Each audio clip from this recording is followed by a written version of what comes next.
How do you think, I don't know if you'll have the answer to this, but I'm curious about your opinion. How do you think fasting has impacted your health, particularly from a cancer perspective? Good question. Because I remember so I did 2 years of treatments in which I couldn't fast.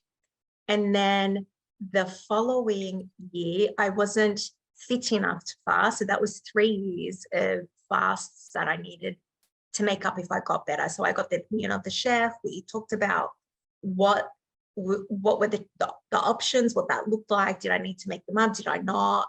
Did I need to pay on them, etc.? And then also the opinion of, so he was a chef and a doctor as well, so he understood. So it wasn't just the opinion of a chef.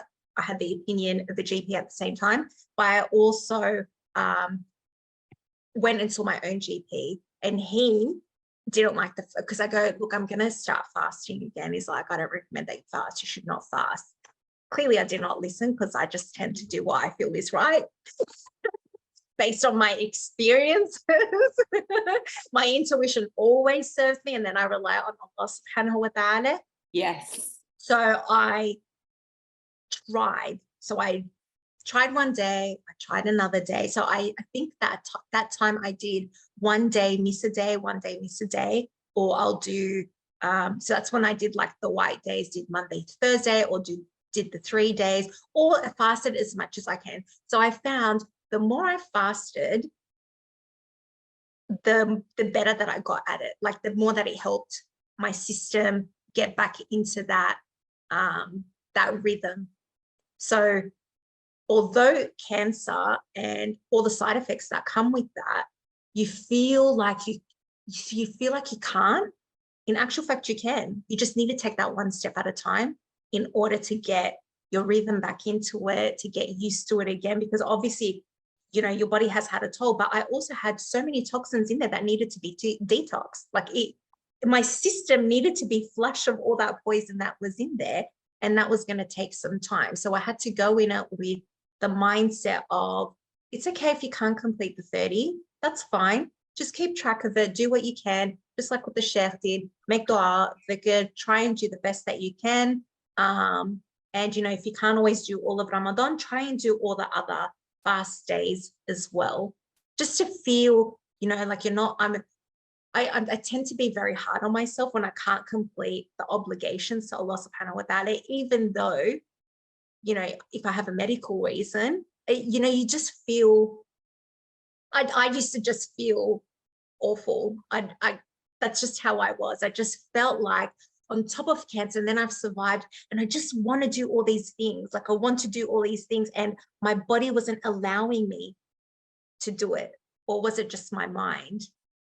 So then that's when I started shifting that mindset and saying, okay, and it did help. It detoxed my system. I did feel a bit more vitality. I just tried to not push myself and made sure that I was feeding my body also what it needed. And that was the period that I was changing my diet, adding more sunnah foods, looking more towards my temperament and food combining, just to help alleviate some of the symptoms that, the side effects that I had due to treatments. So can I just interject?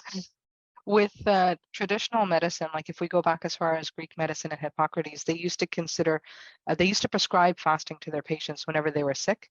And this is even before like prophetic medicine. It was considered, fasting was considered an operation without going under the knife. Mm-hmm.